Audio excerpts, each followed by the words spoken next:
सुरुवातीला सायकल होती आमच्याकडे आणि सायकलवरती आम्ही भोंगा बांधायचो, त्याला एक बॅटरी लावायचो आणि ती सायकल बारीबारीने सगळ्यांनी लोटायची। तर त्यात मी लोटायचो सगळे थकल्याच्या नंतर। त्याकडे कुठल्या प्रकारचा टाळही नव्हता, म्हणजे सुरुवात अशी होती की टाळापासून तर रथापर्यंत सगळं केलं। तर आता जवळपास आपल्याकडे सध्या पायदिंडी सोहळ्याकडे 7-8 लाख रुपयाचे सगळ्या वस्तू असतील।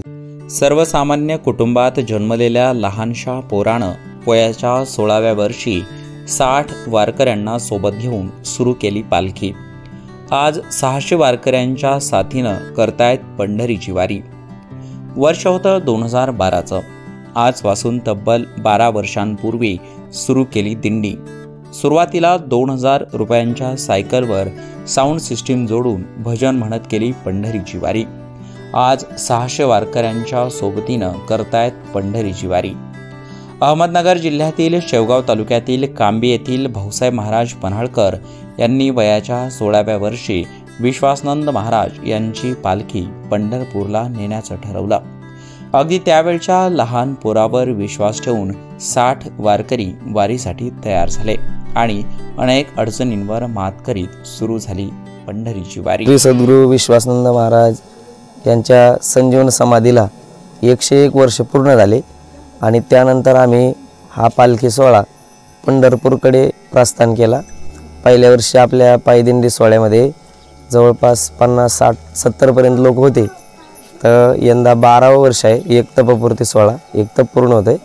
तर यावर्षी जवळपास आपल्या पायदिंडी सोहळ्यामध्ये आता 300 लोक होत आहेत आणि पंढरपूर जवळ येऊपर्यंत 500 ते 600 लोक होतील असा भाविकांचा अंदाज आहे। पायदिंडी सोहळ्यामध्ये सुरुवातीपासून लोकांचं भरपूर सहकार्य आहे, त्यामुळे आपण पायदिंडी सोहळ्याला सक्तीने कुठल्या प्रकारची भीशी ठेवत नाही। यंदा आपण 12 वर्ष असल्यामुळे सर्व महिलांनी एक कलरच्या साड्या दिलेल्या आहेत आणि पायदिंडी सोहळ्यामध्ये यंदा मोठा उत्सव आणि आनंद आहे, कारण एक तपपूर्ती सोहळा होते। मी वयाच्या 16व्या वर्षी पायदिंडी सोहळा काढण्याचा संकल्प केला होता, त्यामुळे आता खूप आनंद आहे आमच्या मनामध्ये यंदा 12 वर्ष असल्यामुळे। पालखी सोहळा सुरू करताना सुरुवातीला काय अडचण आली होती? अगदी सुरुवातीला सायकलवरून प्रवास केला, सायकलवर भोंगा बांधून? हो, सुरुवातीला सायकल होती आमच्याकडे आणि सायकलवरती आम्ही भोंगा बांधायचो, त्याला एक बॅटरी लावायचो आणि ती सायकल बारीबारीने सगळ्यांनी लोटायची। तर त्यात मी लोटायचो सगळे थकल्याच्या नंतर। असा आमचा त्यावेळेचा प्रवास होता। पण नंतर सर्व भाविकांनी एकत्रित येऊन आपण हा रथ बनवला पाहिजे, पालखी त्याला असली पाहिजे। अतिशय आपल्याकडे कुठल्या प्रकारचा टाळही नव्हता, म्हणजे सुरुवात अशी होती की टाळापासून तर रथापर्यंत सगळं केलं।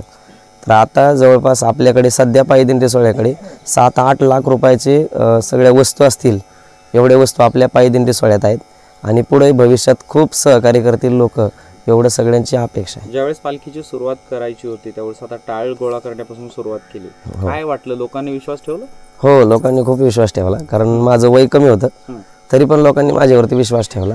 आणि दुसरी गोष्ट, पांडुरंगाची सेवा करायची आणि आनंद घ्यायचा आहे या उद्देशाने एकच वर्ष आपण 1 वर्षातून थोडे दिवस 15 दिवसाचा आनंद घेतोय हा, आणि हा आनंद सगळ्यांनी मिळून घ्यायचा, त्याच्याकरता सगळ्यांनीच सहकार्य केलं। आज त्यांच्या पालखीसोबत पंढरपूरपर्यंत जवळपास 600 वारकरी सहभागी होतात। कांबीपासून पंढरपूरपर्यंत 250 किलोमीटरचं अंतर श्री विठुरायाच्या दर्शनासाठी हे वारकरी पार करतात आणि त्यासाठी त्यांना 12 मुक्काम करावे लागतात। सोबत विश्वासनंद महाराज यांची पालखी, पालखीचा रथ, ट्रॅक्टर, टेम्पो, पिकअप आदी गाड्यांचा आणि शेकडो वारकऱ्यांचा ताफा घेऊन ही सर्व मंडळी श्री विठुरायाच्या दर्शनासाठी पंढरीला जातात।